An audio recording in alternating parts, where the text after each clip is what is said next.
ఉమ్మడి వరంగల్ జిల్లాలో ప్రాజెక్టుల్లో నీళ్లు అప్పుడే అడుగంటుకుపోయాయి. ఇటు భూగర్భ జలాలు సైతం పాతాళానికి చేరుకోవడంతో రైతులు దిక్కుతోచని స్థితిలో ఉన్నారు. ఉమ్మడి వరంగల్ జిల్లా వ్యాప్తంగా 7 లక్షల ఎకరాల్లో వరి సాగు చేస్తే సాగునీరు లేక సుమారు 1,50,000 ఎకరాల్లో పంట ఎండిపోయే పరిస్థితులు ఏర్పడ్డాయి. దేవాదుల ఎస్ఆర్ఎస్పీ నుంచి నీళ్లు రైతాంగానికి అందకపోవడంతో పంటలు ఎండిపోతున్నాయి. వరంగల్ జిల్లాలో పరిస్థితిపై మరిన్ని వివరాలను మా ప్రతినిధి అరుణ్ అందిస్తారు.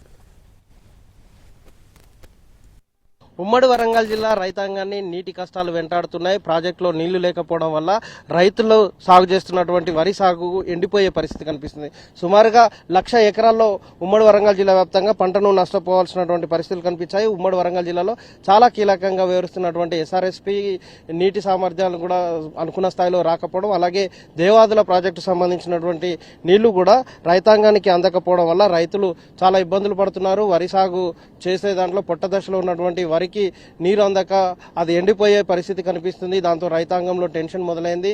ప్రస్తుతం దేవాదుల ప్రాజెక్టు చాలా కీలకంగా వ్యవహరిస్తున్నటువంటి నేపథ్యం కనిపిస్తుంది. దేవాదుల నుంచి ప్రారంభమైనటువంటి నీళ్లు ధర్మసాగర్ ద్వారా ఇక్కడ ధర్మసాగర్తో పాటు 5 నియోజకవర్గాలకు ఈ ధర్మసాగర్ నుంచి నీళ్లు పంపించాలి. ఏదైతే స్టేషన్ గన్పూర్ అలాగే పాలకుర్తి జనగామ నియోజకవర్గాలకు చాలా కీలకంగా వెళ్లేటువంటి ధర్మసాగర్ రిజర్వాయర్ దగ్గర ఉన్నాం. నీటి మట్టం ఎంత కిందికి దిగిపోయిందో మనం చూడొచ్చు. ఈ రిజర్వాయర్ నుంచి 1.5 సామర్థ్యంలో ఇక్కడ నీటి నిల్వ చేసేలాగా ఇక్కడ నుంచి పంపింగ్ చేసి పాలకుర్తికి అలాగే జనగామకు స్టేషన్ గన్పూర్ నియోజకవర్గాల్లో ఉన్నటువంటి సుమారుగా 75,000 ఎకరాలకు సాగునీటిని పంపించేలాగా ఈ రిజర్వాయర్ ని అందుబాటులో ఉంచారు. అంతేకాకుండా వరంగల్ ట్రై సిటీకి మొత్తం త్రాగునీరును అందించేటువంటి రిజర్వాయర్ పూర్తిగా నీటి సామర్థ్యం లేక బోసిపోయినటువంటి పరిస్థితి కనిపిస్తుంది. ఇక్కడ కేవలం 0.5 టీఎంసీల నీళ్లు మాత్రమే ప్రస్తుతం నిల్వ చేస్తున్నారు.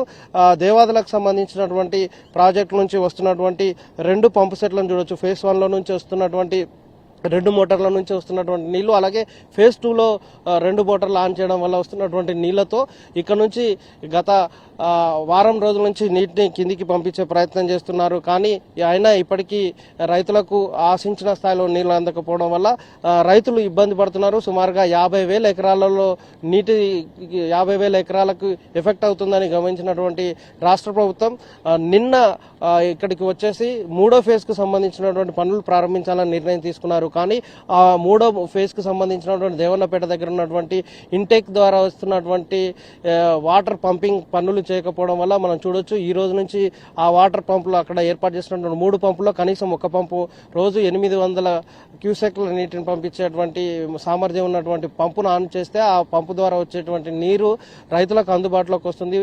ఖచ్చితంగా పంటలు నష్టపోకుండా ఉండేలాగా పాలకుర్తితో పాటుగా జనగామ అలాగే స్టేషన్ గన్పూర్తో పాటు కొంత భాగం వర్ధన్నపేట నియోజకవర్గాలకు సంబంధించినటువంటి వాళ్లకు అందుబాటులో ఉండేలాగా చర్య తీసుకోవాలని ఆలోచించారు. అలాగే చాలా చెరువుల్లో పూర్తిగా చెరువులన్నీ ఎండిపోయాయి. ఎందుకంటే గొలుసుకట్టు చెరువులన్నిటి కూడా ఇక్కడ నుంచి కంప్లీట్ గా పంపించాల్సి ఉంటుంది.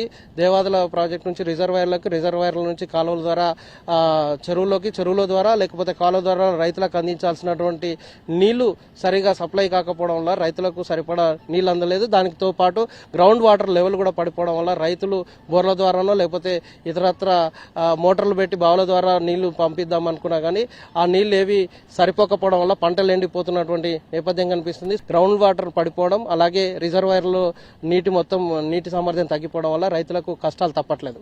Cameraman Wajid Arun Kumar, NTV Warangal.